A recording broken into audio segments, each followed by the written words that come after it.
What is up, everybody? Josh here, and we are coming up to the end of the year. So that means we're coming up to the holidays, some of the happiest times of the year. But it could be also some of the roughest time for some people.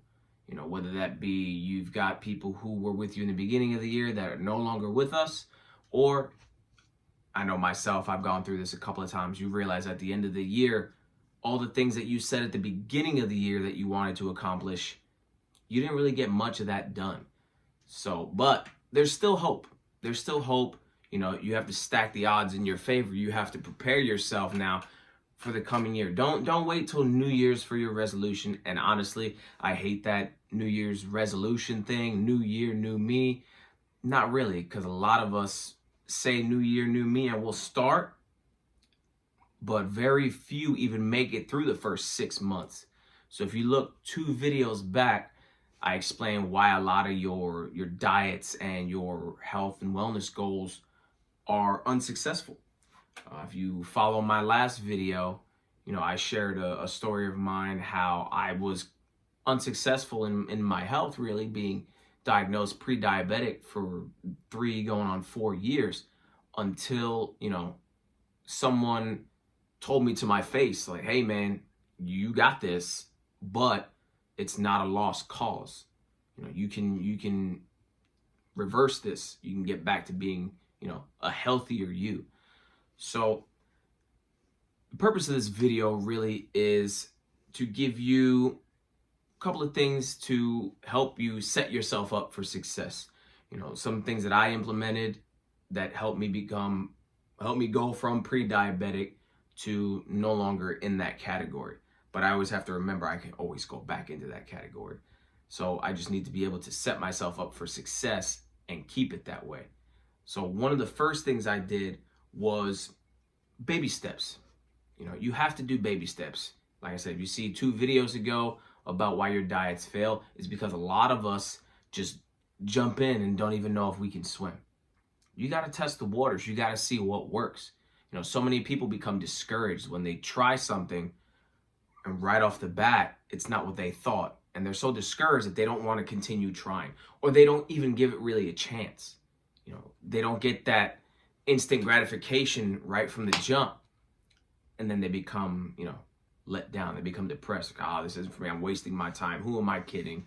You know, so-and-so was right. You know, this is just me. This is just who I am.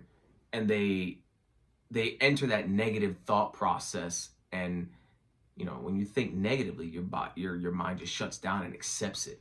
So, you know, take baby steps. One of the things I did was food. I had to alter a couple of things. You know, if you cut something out completely, chances are you're not going to go through with it. Start changing things. You know, one of the things that I was excited to do was, this was the first year I actually took gardening a little bit more serious. You know, I grew stuff in my backyard right outside that window. That's where my garden was. I had tomatoes, peppers. I was basically the jalapeno king, because a buddy of mine gave me some jalapeno plants that he wasn't going to plant, and I didn't realize how many peppers per plant. But, you know, I found things to change my nutrition. You know, I cut a lot of things out. One of the biggest things that I wound up cutting out completely, I started back in February of this year. You know, I went out with the boys, had a couple of drinks, I had a couple more, and by the end of the night, I was, needless to say, embarrassed with myself. Woke up that next morning, and I was like, oh my God, this needs to stop. You know, I'm 37. You know, at the time I was 36. It don't get no easier. And it just gets even more painful when you wake up that next morning. So I told myself, you know what? I'm just gonna be an on-occasion drinker. You know, when I go out, hey, there's the train.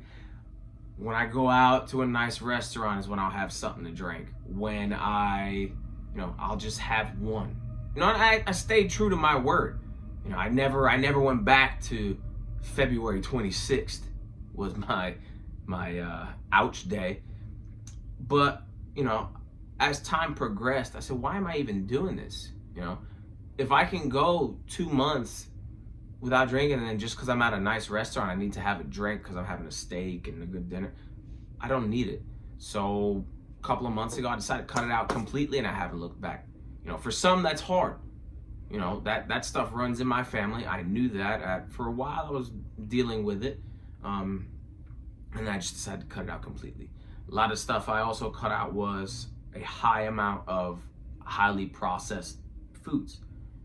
The box stuff, like I said in my previous video, that I was spoken to by Dr. Mark. He said, shop the perimeter of the grocery store. Stay away. If it's in a box, it's not real. So I cut out a lot of that. But one thing I made sure I did was take it one step at a time. Baby steps to success. Babies literally take baby steps to learn how to walk. And before you know it, they're running all over the house. So take it slow. Life is a marathon. Take your time.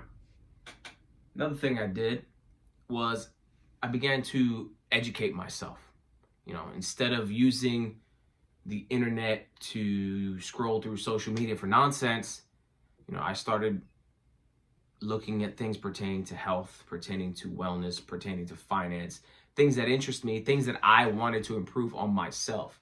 And with that, I started talking to people who were in that field.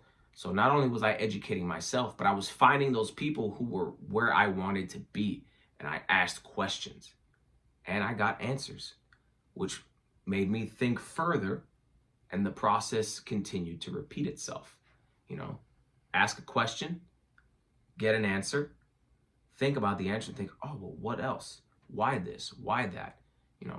Look into it. Best way to do is to educate yourself. And then what I found was that the more I educated myself, the more I could, help other people who were still just as lost. Other people had questions of things that I had already figured out. I was able to answer other people's questions, and that made me feel good. That made me feel good that I was helping people become better. And it also made me want to become better.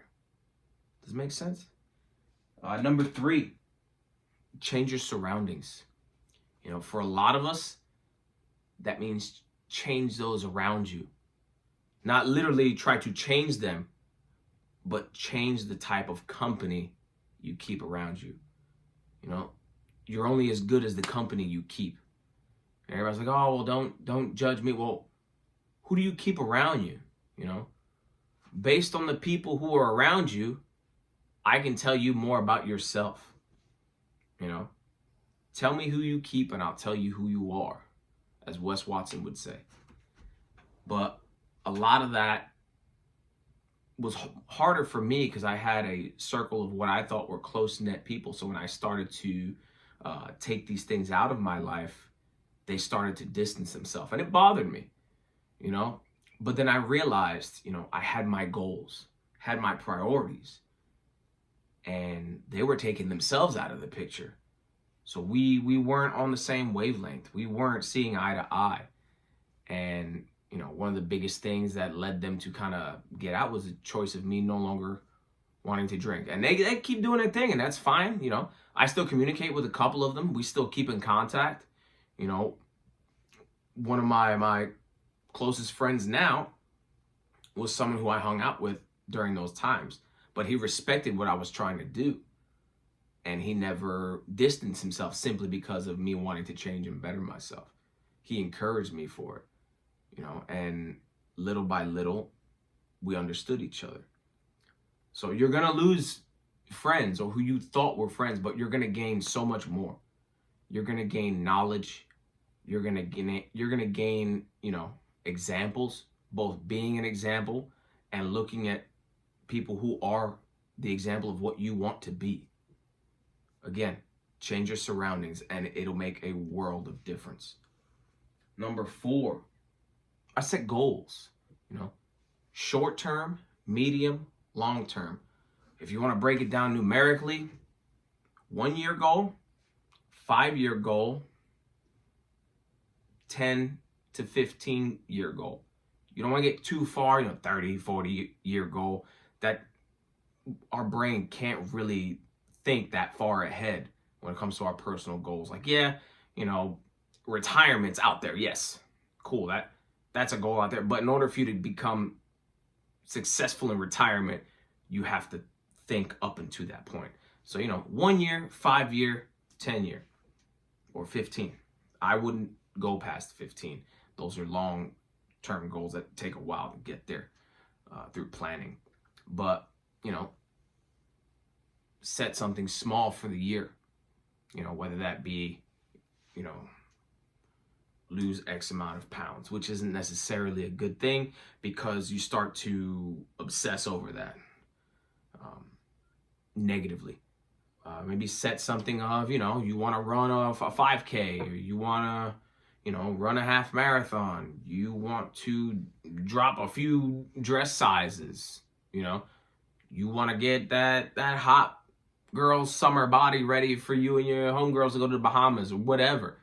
Set a short-term goal and then find people to do it with. Motivate each other. And number 5 of plenty, these are some things that I did. Won't necessarily work for everybody, but you can take this video and the examples I'm giving and kind of tailor it into your life and see what parts are similar, what parts you can change, you can convert into your life. So number 5 to me was the most important thing. It's the one that kept me on the path, kept me driven. It was find a passion.